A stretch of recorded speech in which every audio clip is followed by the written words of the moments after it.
सुप्रभात।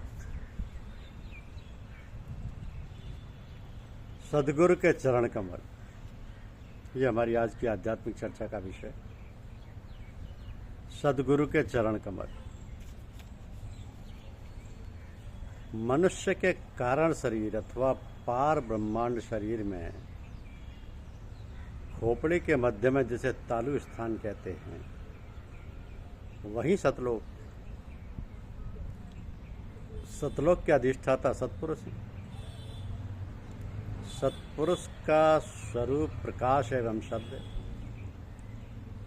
सतलोक पार ब्रह्मांड अथवा कारण शरीर का पिछला भाग है। सूक्ष्म शरीर अथवा ब्रह्मांड शरीर का ऊपरी हिस्सा, जिसे संत मत में भंवर गुफा चक्र कहते हैं, यही संधि स्थल है। तो ब्रह्मांड शरीर एवं पार ब्रह्मांड शरीर का, अब सतलोक का स्वरूप तो शब्द एवं प्रकाश है, और वह सतलोक से नीचे नहीं उतरते। सतपुरुष सतलोक से नीचे नर शरीर धारण करके अवतरित होते हैं। इन्हीं को संत सतगुरु कहते हैं। सतगुरु का भी असली स्वरूप सतलोक का प्रकाश एवं शब्द ही है, जो तेज पुंज और अनहद नाद की गूंज है। तो पार ब्रह्मांड का निचला हिस्सा भंवर गुफा चक्र है, जहाँ से निरंजन पुरुष अथवा काल पुरुष की उत्पत्ति है। इस भंवर गुफा में भी अत्यधिक प्रकाश एवं ध्वनि सतत गूंजती रहती है। तो भंवर गुफा में जो प्रकाश है, करोड़ों सूर्य के प्रकाश को लज्जित करने वाला है। यही शब्द रूपी सतगुरु के चरण कमल है। सतगुरु भंवर गुफा से नीचे नहीं रहते। सतगुरु केवल असली रूप में पार ब्रह्मांड शरीर में ही रहते हैं। सुषुम्ना नाड़ी के अंतर में ही शब्द ध्वनि सदा गूंजती रहती है और प्रकाश प्रज्वलित रहता है, जिसे सूरत ही सुनती है और देखती है।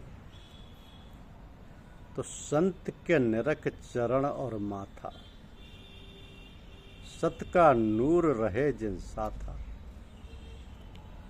सतगुरु का माथा सतलोक में अगर चरण भंवर गुफा में है, सतगुरु के नर रूप में आने पर हम लोग उनके शारीरिक चरण कमल से लिपटते हैं।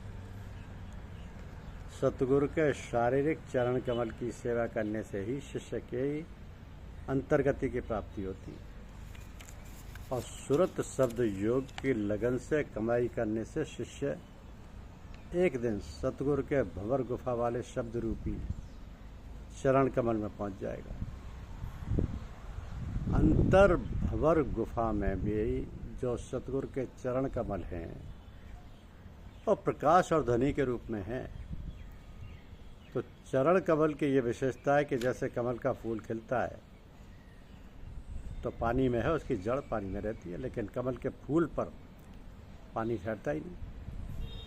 तो जैसा कमल का फूल पानी में रहता है और पानी में लिप्त नहीं होता, उसी तरह से सतगुरु संसार में रहते हुए भी दुनिया के मोह जाल में नहीं फंसते।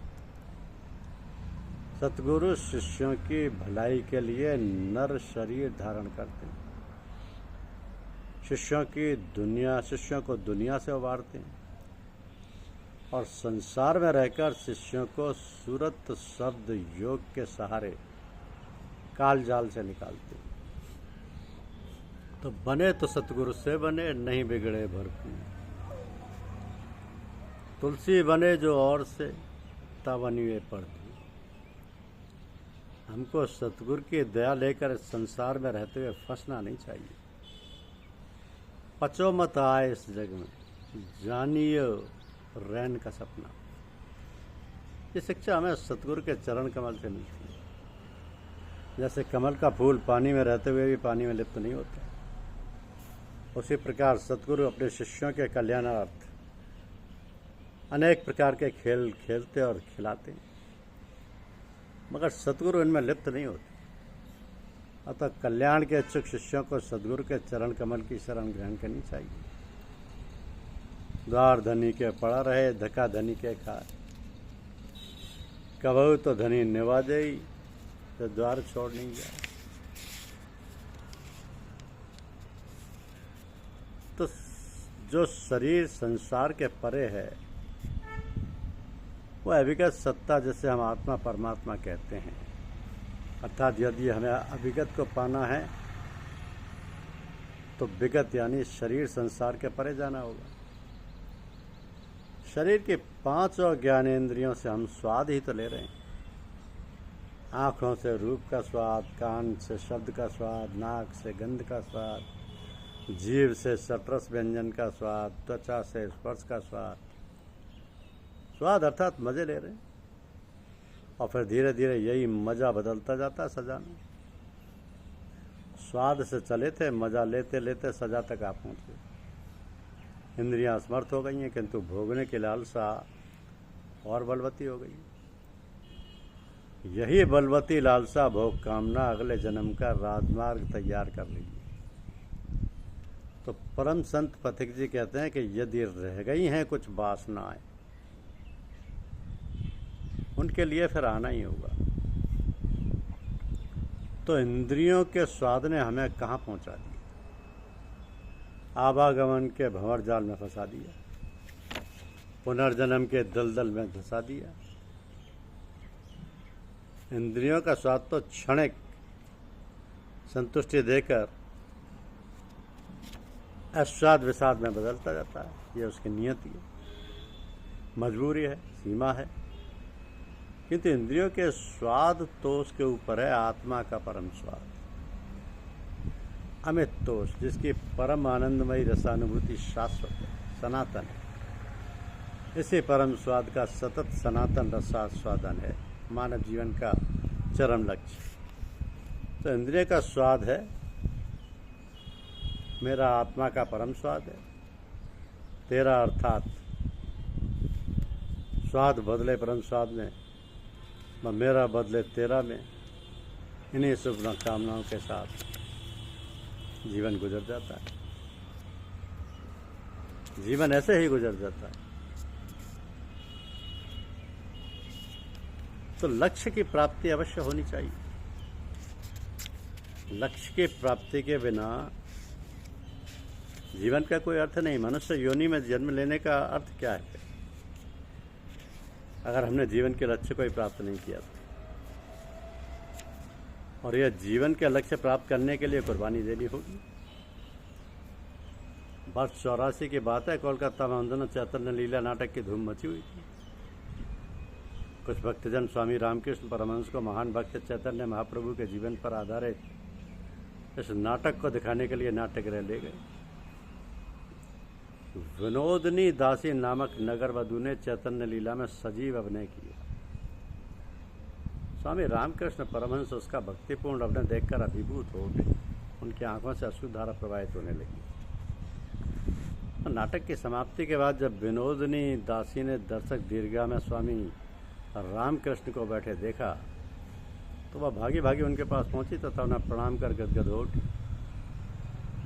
स्वामी जी ने उसके सिर पर हाथ रखकर आशीर्वाद देते हुए कहा, तुम्हारा अभिनय बहुत प्रभावी है। जीवन उसी के अनुरूप ढालो तो कल्याण हो जाएगा। चैतन्य महाप्रभु तुम पर कृपा करेंगे। विनोदनी दासी एक महान सिद्ध संत के आशीर्वाद स्पर्श से सुदबुद खो बैठी। उसका जीवन बदल गया और जीवन पर्यंत वह भक्ति और साधना में ही लगी। उसने इस चरित्र को साक्षात कर लिया जीवन में। तो जीवन यापन की मनोवैज्ञानिक तथा आत्मविकास की पद्धति जिसे हम अपनी मानसिकता एवं मान्यताओं के अनुसार स्वीकार कर लें, वही व्यक्ति का धर्म है। जब बाह्य जगत से परिचित होते हुए हम अपने अंदर छिपे खजाने से भी परिचित हों तथा भौतिक संसार से अलौकिक संसार के सुंदरतम जगत में प्रवेश ही आध्यात्मिक जीवन का आरंभ है। अब धार्मिक व्यक्ति का संसार असीमित होता है। वो संसार की ऊपरी सतह पर रहते हुए भी अथाह गहराइयों तक पहुंचकर खामोशियों में प्रेम की धुन सुनने लगता है। सांसारिक व्यक्ति स्वच्छंदता के मार्ग पर चलता है, जबकि धार्मिक व्यक्ति प्रकृति के नियमों का अनुसरण करता है। विश्व के सभी धर्मों का लक्ष्य ऐसे धार्मिक व्यक्तियों के अंतर जगत में स्थित आत्मा को जागृत करके चेतनापूर्ण बनाना है। जो संसार के भौतिक एवं अभौतिक स्वरूप से तादात्म्य करते हुए उसमें तरतर विकास कर सत्यम शिवम सुंदरम की ओर निरंतर बढ़ते जाएं, ऐसे ही लोग मोक्ष, निर्वाण, नजात और स्वर्ग के हकदार हैं। धन्यवाद।